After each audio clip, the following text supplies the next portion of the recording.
Hello everyone, welcome to today's webinar. My name is Andrew Tallents. I am the founder and managing partner of the Tallents Partnership.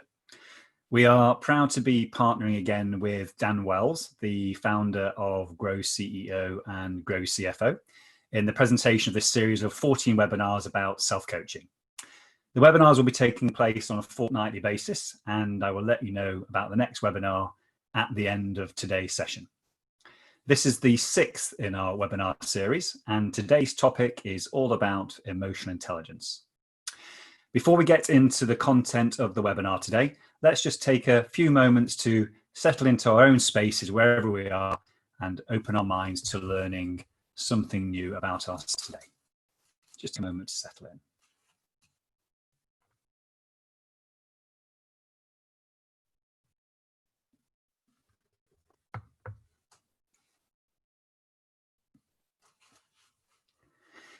We have an hour together today. I am going to share some content with you and get you to do some thinking about how developing your emotional intelligence could help you live your life differently. This will take around 40 minutes or so, and then we'll have up to 20 minutes for Q&A. As usual, you don't need to write down what's on the slides because I'm going to post these online, but I do need you to have pen and paper to hand later, as I'm going to ask you some thought-provoking questions as usual. I won't be looking at the Q&A box today. So as we go through the webinar, if any questions come up for you that you want to raise later, then please write them in the chat box and I'll answer them after the presentation has finished. Some of you are now experienced in Zoom. You may have some technical problems though during the webinar. And if this happens to you, best thing to do is just exit and rejoin. You should be able to get in.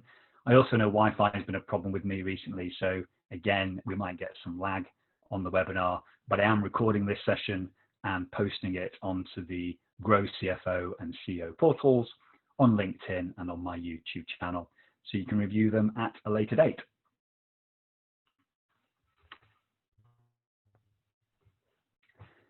Over the coming weeks, we will be exploring some different aspects of self-coaching. In previous webinars, we have explored the importance of self-leadership, the question, who am I? We've also explored the question, why am I here? We've talked about the concept of essentialism, the disciplined pursuit of less. And last time we were together, we spoke about how we can build our resilience over time. If you didn't manage to get to see those webinars, you can watch them on my YouTube channel. Just type in Andrew Tallents into YouTube and you can see the series in there. I'm very fortunate to be able to coach ambitious leaders to help them fulfill their potential and be successful in life. And when we're coaching in our sessions, we explore many of the issues on this slide to enable the leader to learn how to start self-coaching themselves over time so that they can sustain their own success in the long term without my support. Let's explore what self-coaching is.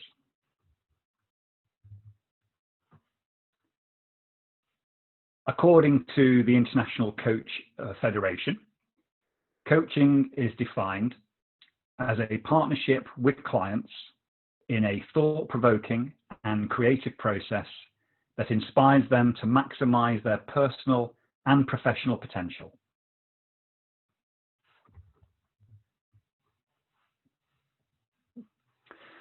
Although the concept of coaching stretches back to when Socrates was around, in modern times, coaching has played a critical role in sports such as tennis, cycling, and football.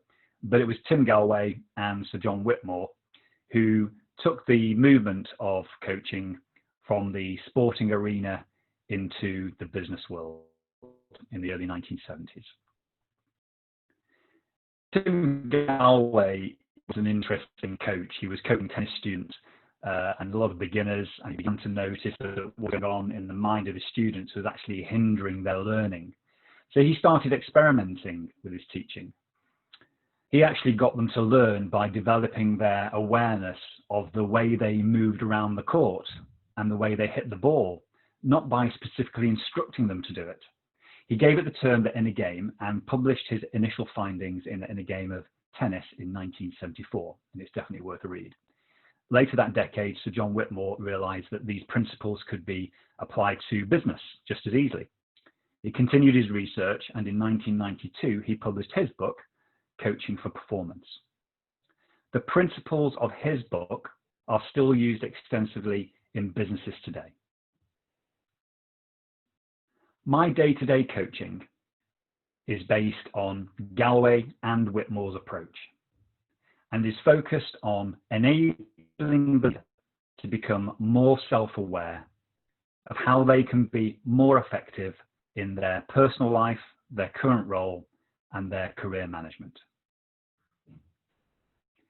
During my coaching sessions with my clients, we identify ways that the leader can take their learning into everyday situations.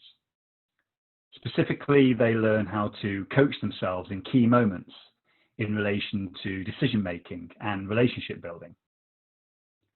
I am ultimately enabling the leader to self-coach so that over time, they don't need to spend as much time with me or anyone like me.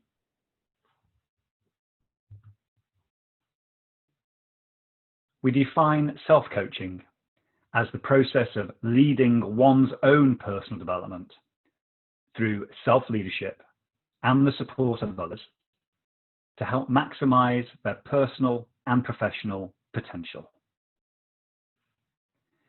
Through self-coaching, once you have decided that you are going to lead yourself and you have worked out who you are and, more importantly, accepting of who you are, and you have worked out your true purpose in life and why you are here, and then you commit to an essentialist life, enabling you to really focus on those tasks and relationships that enable you to fulfill your purpose. You're then in a strong position to build your resilience over time. And as you do this, you can become more effective at managing your emotions, and you can choose to react in the most appropriate way as events happen around you. This last element is all about building your own emotional intelligence, and it's the focus of today's webinar.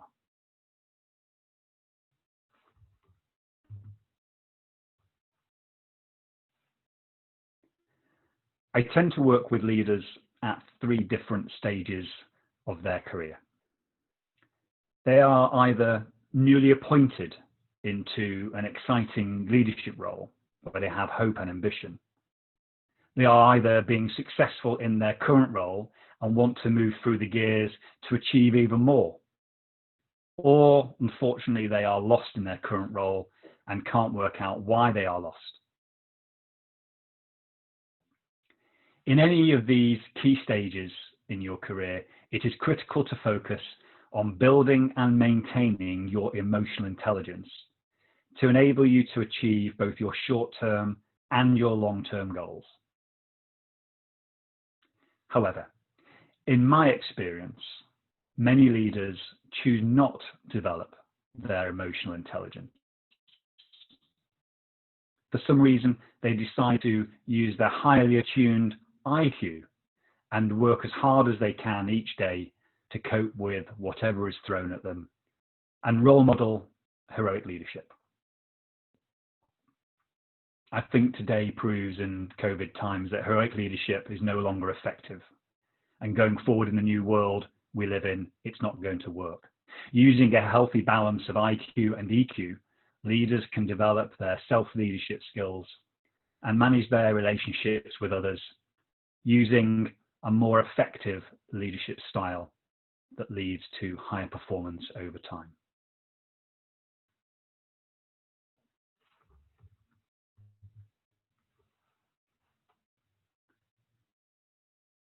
When coaching leaders, I tend to find that the following issues get in the way of them making the right decisions.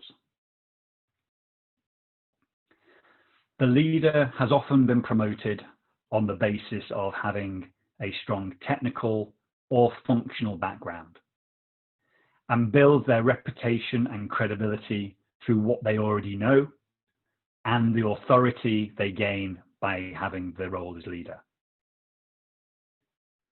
Many leaders have extremely high IQs and rely on this to enable them to make effective decisions in complex situations.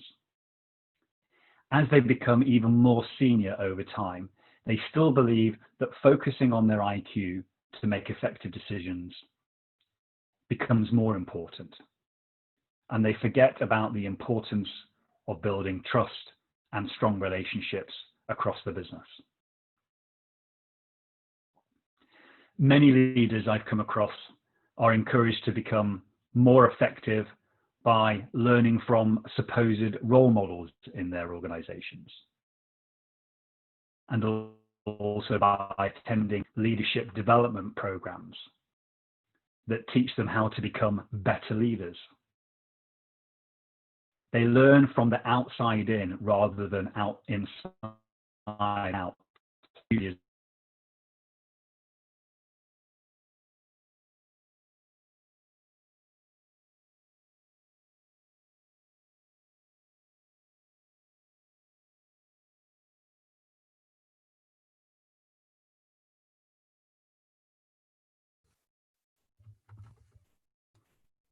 Sorry that I just cut out there.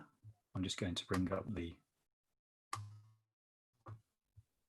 slides again.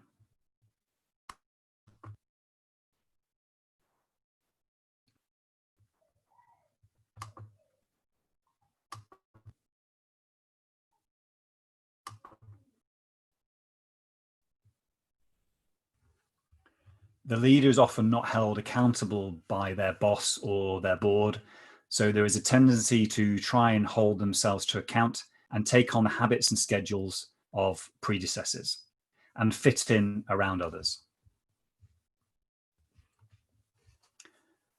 As a consequence of all the above, the leader chooses to spend their time managing situations and people rather than leading from a position of high emotional intelligence.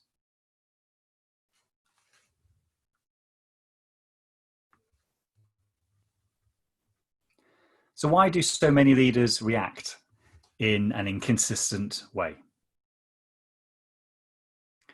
Many leaders lack the self-awareness of how their thoughts and feelings affect their own decision-making and also their impact on others' ability to make effective decisions. They can't determine how they react to certain situations because they allow their feelings to cloud their judgment. Many leaders suffer from imposter syndrome and have low levels of self-confidence in their own decision-making ability. This often leads to self-doubt, and others start to lose confidence in the leadership ability of the business. And they take on their own responsibility for their own decisions, which can lead to silo mentality permeating within the organization.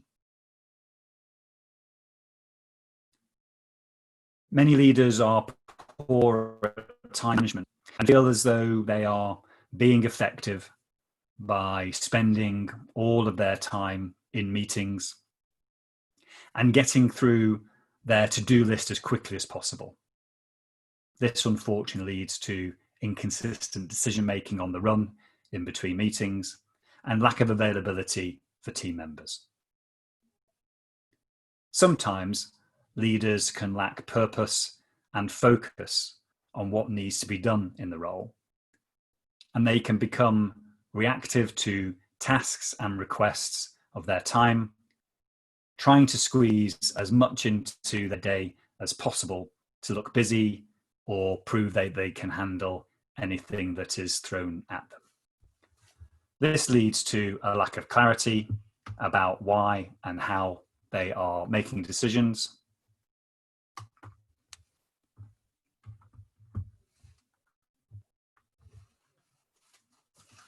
And when a leader starts to build their emotional intelligence, it leads to higher performance over time. I've seen this time and time again. And why is this? Well, they start to create time and space to think about how they are feeling about themselves in relationships and how they go about completing their tasks. They often reflect on how they impact others and ask for feedback on how they can behave differently around others to enable them to become more effective in their own roles. Leaders learn to control their emotions, and this enables them to make decisions that are based on facts and gut instinct rather than irrational feelings that have been created by a lack of self-confidence and fear of failure. They also learn how to become more present in relationships and other key moments in their day-to-day leadership responsibilities. This leads to them becoming more engaged as a leader and more aware of their impact on others in the moment. Over time, the leader develops their own authentic leadership style. Their improved self-awareness enables the leader to be more agile in the moment and react to challenging situations effectively without even thinking about it. They just do it. Building emotional intelligence also enables a leader to hold themselves accountable more easily, as they are able to think clearly about how their feelings are affecting their ability to deliver against their purpose and their long-term goals, and react accordingly in the moment.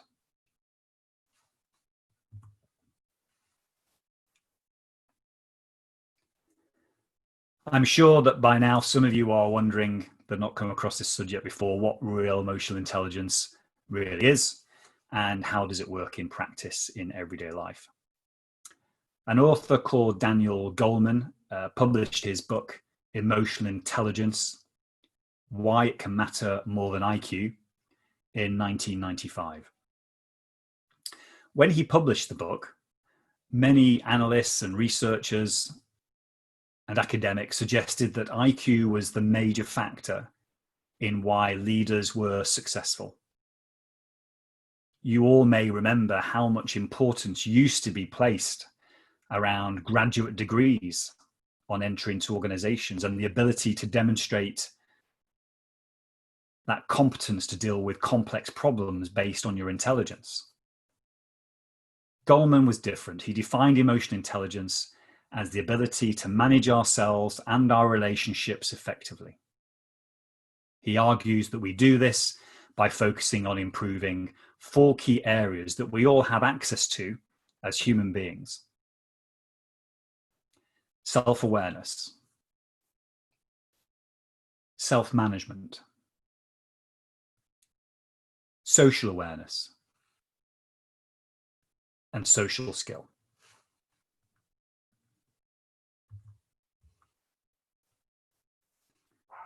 Self-awareness is all about focusing on 3 key areas. Emotional self-awareness is the ability to read and manage our own emotions. Easier said than done. Accurate self-assessment is all about understanding our own strengths and weaknesses, and we've done some of that in our discovery profile work in earlier webinars. Self-confidence is all about having a strong and positive sense of self-worth, not having that imposter syndrome. Self-management focuses on 6 areas. Self-control when things are tough and we know we need to keep focused and disciplined in what we choose to do day to day. Trustworthiness, which is the subject of the next webinar that we are presenting. This is all about making sure that we deliver on our commitments and that we can maintain confidentiality in key relationships to help build trust. Conscientiousness, all about ensuring that we work hard when it is needed and that we deliver on time and in line with expectations that we manage. Adaptability, ensuring that we are true to our own purpose and values, and yet through that we can still change course when required to make sure that we adapt to our new environments, such as COVID-19 and the new world we're going to be living in. Achievement orientation is all about ensuring that we focus on the short-term and long-term goals that deliver against our purpose, and that we remove obstacles that get in the way of successful outcomes. And finally, initiative.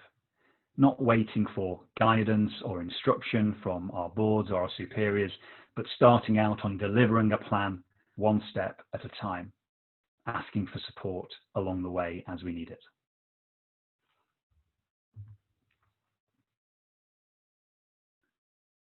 Social awareness is about focusing on three important areas.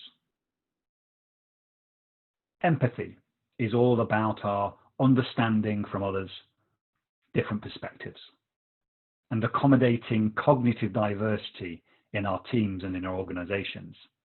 How does it feel to be in another person's shoes and live their role? And how can I help them get to a better place if they're not in a good one now? Organizational awareness is all about understanding how my feelings and actions affect the wider organization. And conversely, how does the organization and the way it operates affect my feelings and actions? Reflecting on what we can change and what we cannot change is important when building wider social awareness. And finally, something we've talked about before with regards to self-leadership, service orientation is becoming readily accepted in more organizations than ever before.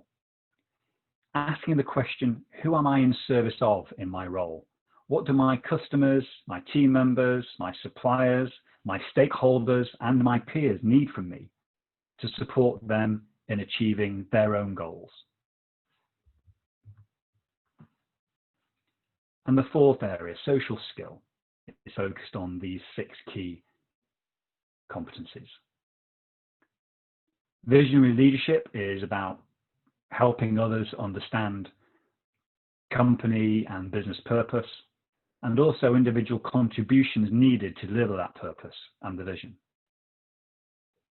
We all can relate to influence and conflict management skills. These are key in building strong relationships that are sustainable over time and lead to effective decision making. Developing others both within and outside the team is a key component of social skill. Communication with team members and key stakeholders is also critical to ensure everyone understands what is expected of them every day. Highly emotionally intelligent leaders who have social skill are change catalysts as they learn to adapt to their own environments and also manage their emotions effectively as change happens around them. They learn to react to difficult situations in a measured and consistent manner. And finally, relationship building and collaboration comes naturally to a highly emotional, intelligent leader as they become much more aware of how their actions and feelings impact others. They seek feedback from others in the team and around them and how they can build trust more effectively, and they also learn how to use cognitive diversity within the business.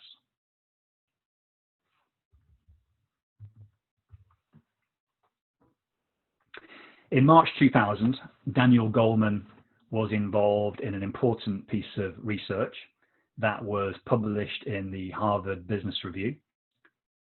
He discovered that there were 6 main leadership styles that emerged from the emotional intelligence competencies that we have explored on the previous slides. The coercive leadership style demands immediate compliance and focuses on do what I tell you. The underlying emotional intelligence competencies here are the drive to achieve, self-control, and initiative. This style works best in a crisis situation to kickstart a turnaround or deal with difficult employees. I'm sure that many of us can relate to that particular leadership style over the last few months. The authoritative leadership style mobilizes people towards a vision and focuses on the message, come with me. The underlying emotional intelligence competencies here are self-confidence, the change catalyst within us, and empathy. This style works best when changes are required in an organization or a new direction is needed. And again, we're seeing plenty of that kind of leadership style at the moment. The affiliative leadership style creates harmony and builds long-term bonds. The overriding message here is people come first. The underlying emotional intelligence competencies here are empathy, building relationships, and communication. This style works best when there are rifts in the team or people need motivating in stressful situations. We're seeing less of that during COVID, but there are some organizations demonstrating that leadership. The democratic leadership style forges consensus through participation. The key message here is, what do you think? The underlying emotional intelligence competencies here are collaboration, team leadership, and communication. This style works best when there is a need to build buy-in or to get input from valuable employees that are going to be key to the successful future of the business. The pace-setting leadership style sets high standards for performance. The key message here is, do as I do now. The underlying emotional intelligence competencies here are conscientiousness, drive to achieve, and initiative. This style often works best when quick results are needed from a highly motivated team who are extremely competent in what they do. Finally, the coaching leadership style develops people for the future. The key message here is, try this, see what happens. The underlying emotional intelligence competencies here are developing others, self-awareness, and empathy. This style tends to work best when long-term employee development is crucial for long-term success. I would like you to just take a couple of moments now just to think about which of these leadership styles you use most often and how easy would it be to adopt one of the other leadership styles on this page that maybe appeals to you but maybe haven't utilized as much. Just take a few moments to make a note.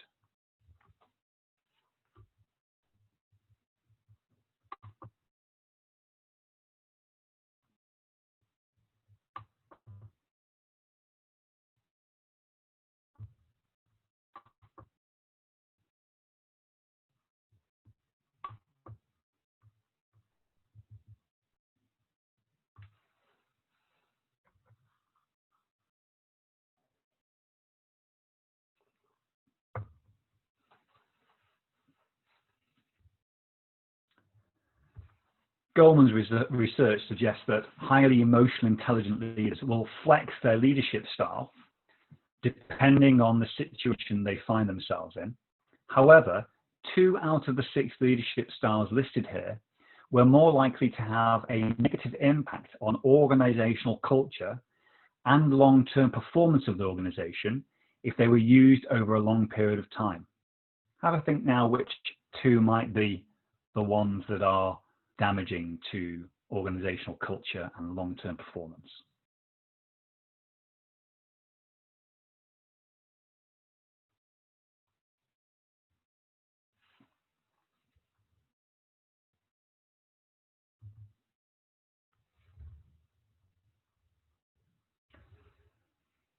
The 2 leadership styles that were less effective were coercive and pace setting. And it's interesting to note that the key messages in these leadership styles, which were do what I tell you and do as I do now, this supports the argument I made earlier that the old heroic leadership styles are no longer fit for purpose, and that the other 4 leadership styles will be more effective in the world we live in today and tomorrow in the long term.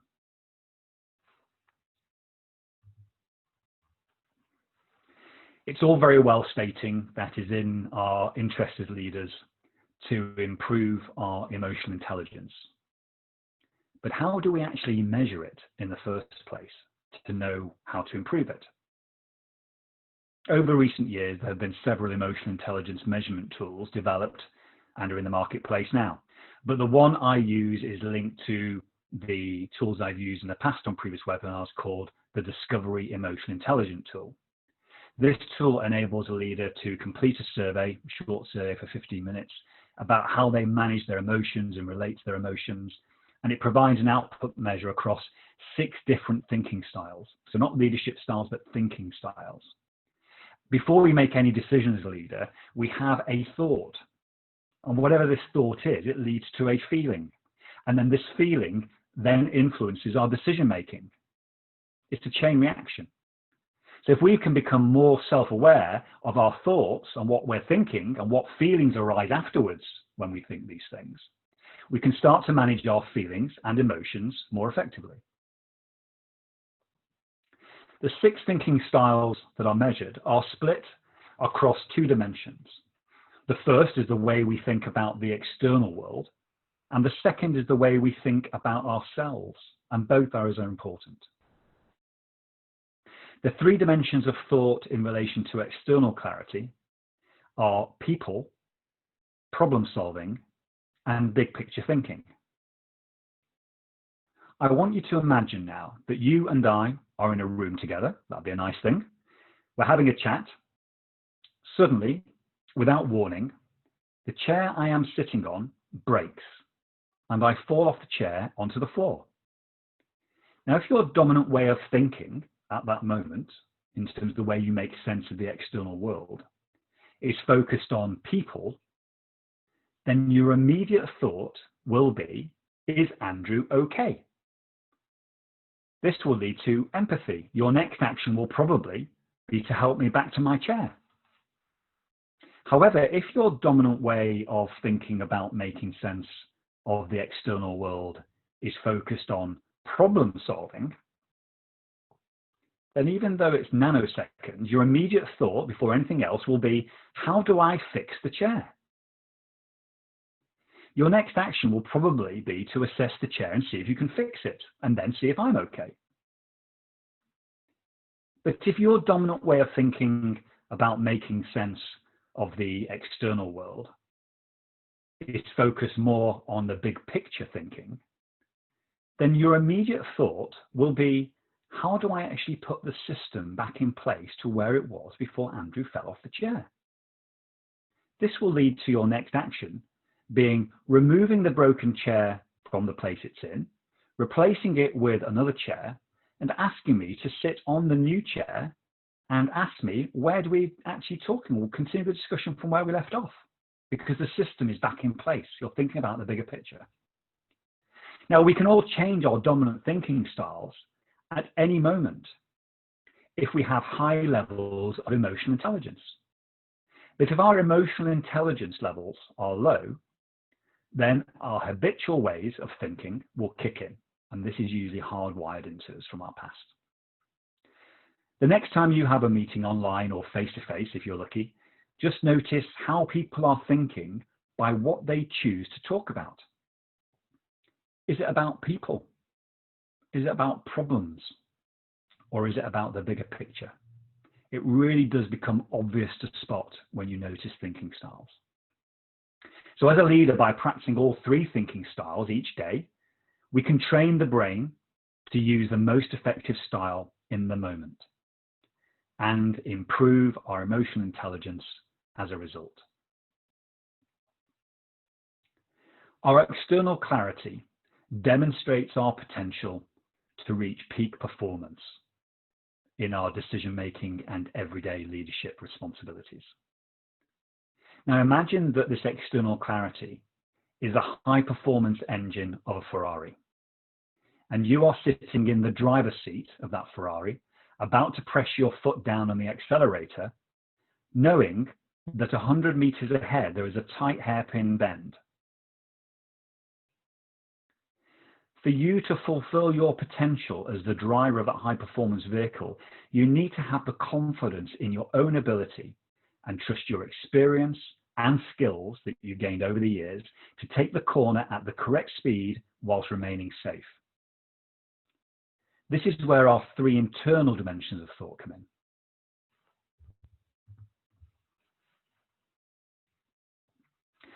For us to be able to reach our full potential, we need to have high self-esteem. We need to be clear about our roles and purpose in life, and we need to be clear about the direction we are heading in our career. If we have clarity in these three areas, then we feel good about ourselves and we feel ready to press the accelerator down and fulfill our potential in making sense of the external world. Most of the leaders I work with have high external clarity of thought across the three dimensions, but lower internal clarity across the three dimensions. And this is where much of the coaching I'm involved in is focused: self-esteem, role and purpose, and career direction. The discovery tool measures EI across 6 dimensions of thought. And here is a quick example of the output.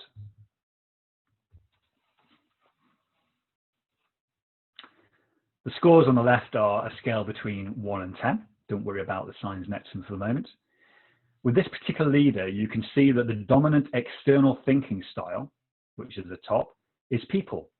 They will be thinking about how people think and work and how to achieve their goals through people. How can they influence through people? They are using their problem-solving and big picture thinking styles less often, which isn't necessarily a bad thing. It's just the way they're thinking.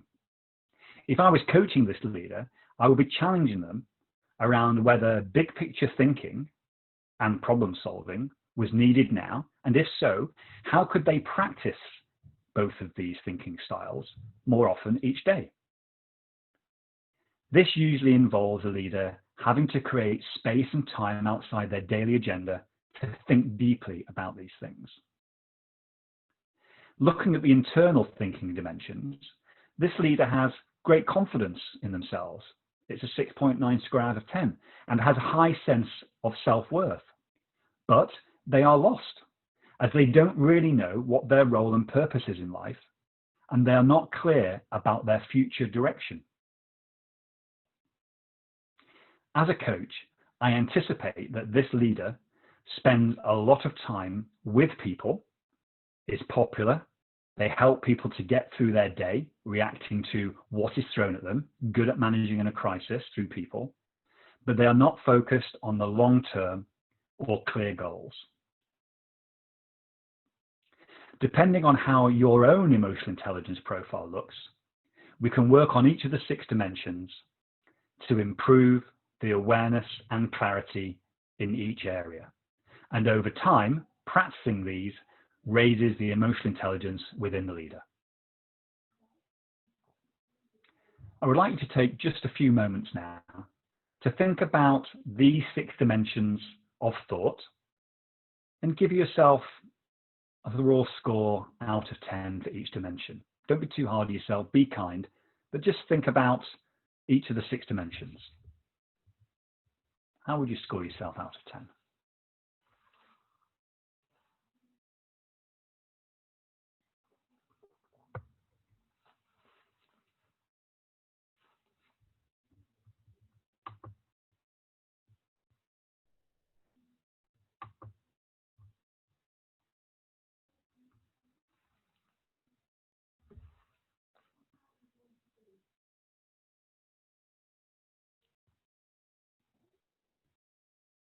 And once you've got your scores there, just think about one area of these 6 that you would like to maybe improve. And think about one thing you can do after today's webinar just to start thinking differently. Get someone to help you with that.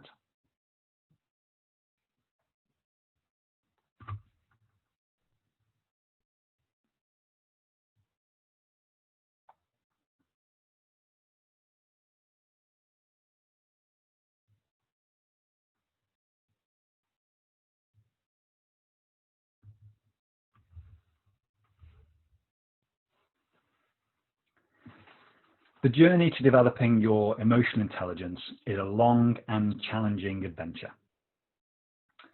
There will be times when you feel you are making breakthroughs, and then the next day you are back to your old habits. This is normal human behavior for all of us, and it takes time to develop our emotional intelligence to become more effective as a leader.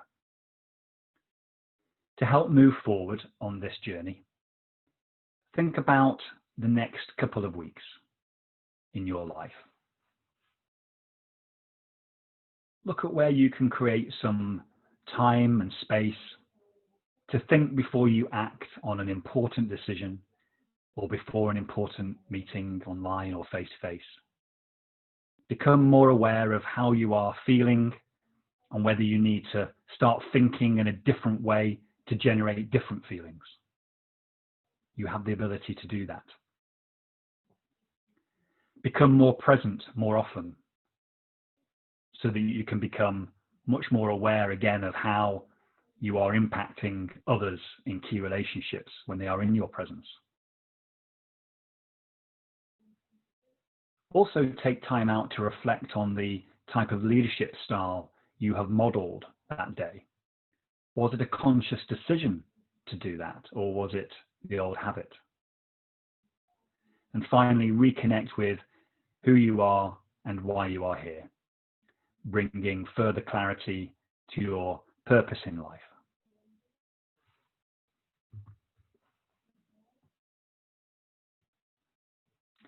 I have many examples to draw upon from my work that demonstrate that developing your emotional intelligence does lead to higher performance levels. The first I would like to share with you briefly is about a newly appointed partner in a law firm.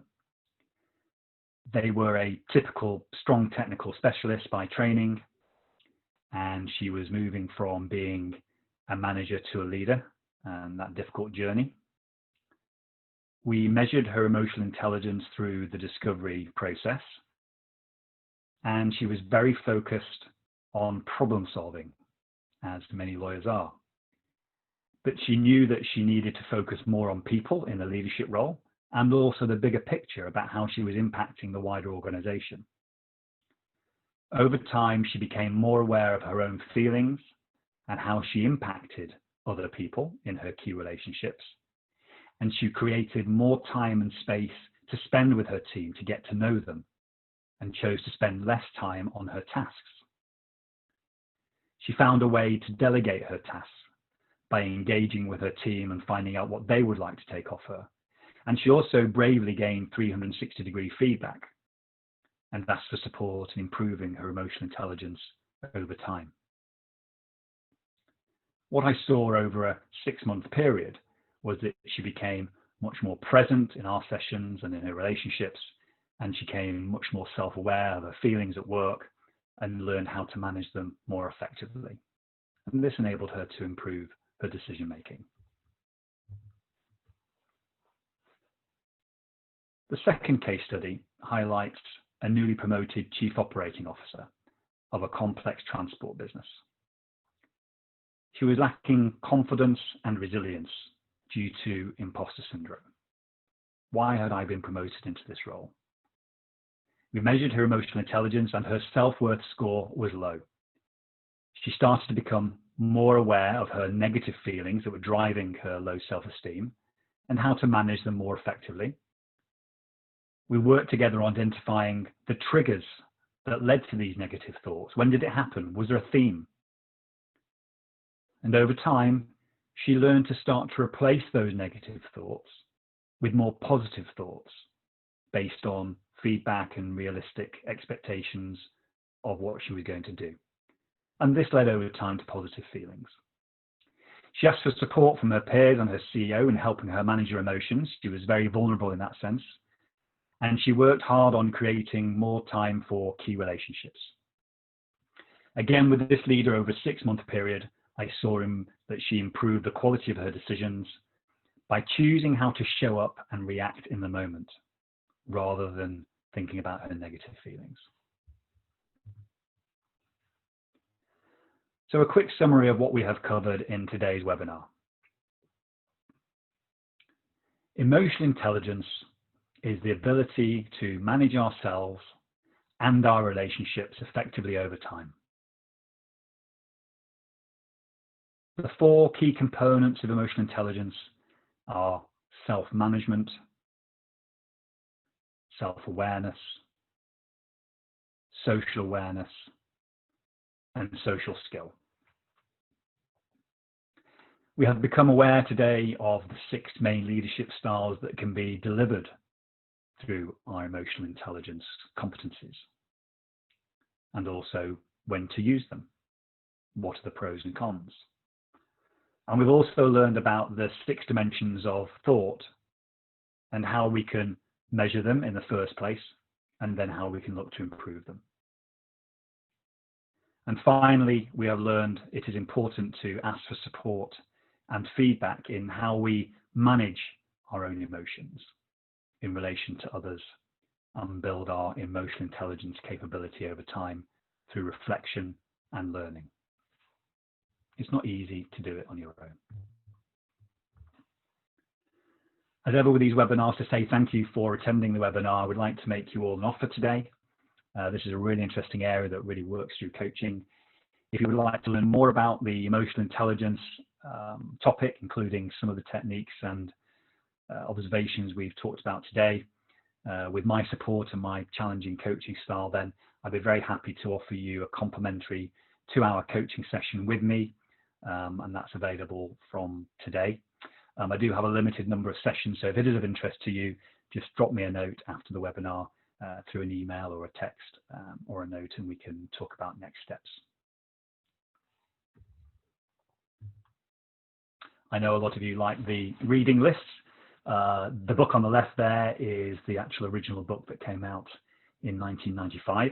He then expanded and went into more detail around social intelligence, and it built on the initial work. And then we talk a lot about presence in the various webinars, and it's worth mentioning again Patsy Rodenberg's book in terms of how to practice being more present in all of your relationships and those key moments in your life. Thanks for listening today. Time has flown. We've gone a little bit over time, and apologies for that with the technical hitch. We're going to go into the Q&A now. If you do have questions, we've got a good 15 minutes or so we can look at those that are going into the chat box. As you're doing that, and I'll respond to those, I just wanted to let you know when the next webinar is. The next webinar is focusing on trust, and we're particularly talking about John Blakey's 9 Habits of Trust. And that takes place at 11 a.m. on the 23rd of July. I will send a note around for that. But I hope you've enjoyed today's webinar. What I'll just see if we've got any questions coming through.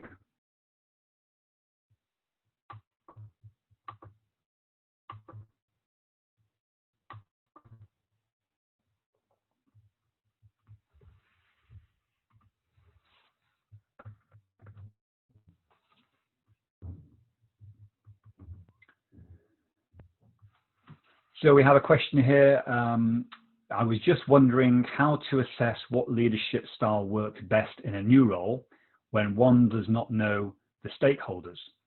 Really good question. And I guess there are 2 aspects to this in terms of the leadership style that you're referring to.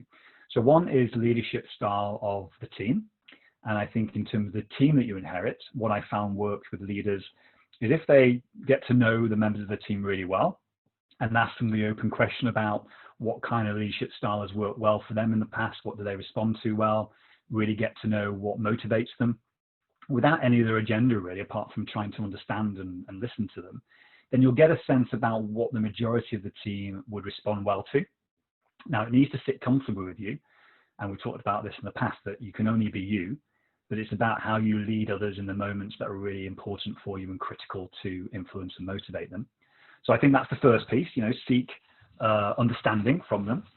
I think with stakeholders, which is where the other element of your leadership style is really important, I think it's important then to really dig deep in terms of your own sense and gut feel about what your leadership style is like, and make that very clear to the stakeholders that you're not sure what's gone before, but in terms of the clear goals that have been set for you by the board and by your stakeholders, that this is the way that you would tend to lead and want to lead in terms of either one of those 4 leadership styles or your own descriptor for that. So I think there's a fine balance. I think it's about seeking guidance from the team in terms of how they like to be led and working with that and modeling it and adapting it, and be clearer with your own leadership style with the stakeholders, because they're going to be looking to you to have more confidence in your ability and the way that you would like to lead. And then it's about managing expectations when things don't go so well with the leadership style you're adopting. So happy to take that offline in terms of exploring that further. Another question that comes in is the types of leadership style listed. Is it not possible to be able to apply all of them depending on the situation, of course? I had to use the pace setting style when I joined my current employer. It was needed. Absolutely, really good question. And the reason that those 6 leadership styles are there, building on your emotional intelligence competencies, is all about recognizing when to draw upon them. The reason that I made the point around the 2 in terms of the pace setting and the coercive styles that don't work, that's over the long term.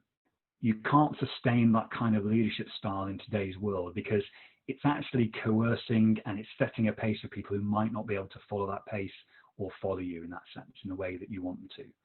So the point is well made. I think you can use all 6 of them at different times for short bursts and depending on the team and the people that you're leading.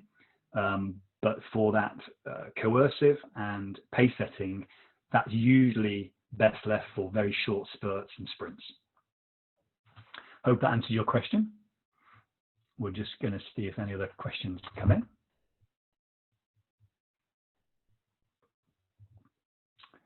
What I've actually found in terms of recruitment processes now is that boards and recruitment processes are far more focused now on emotional intelligence, and it's very difficult to measure in an interview because we're on our best behavior in an interview and obviously displaying hopefully many of the emotional intelligence characteristics. And actually that is much more important now than IQ. You're seeing it in a lot of industries now in terms of medicine, around doctors. It's much more important now because of artificial intelligence doing a lot of the diagnosing. That a bedside manner is far more important now for senior consultants and GPs. So therefore emotional intelligence is a far better predictor of success than intelligence, and it used to be the other way around. Same with lawyers, same with professional services industry. It's all about how you build relationships and manage your feelings as opposed to how bright you are to understand complex situations. I'm just going to leave it a couple more moments to see if any other questions are coming in. And if not, we'll bring the webinar to a close.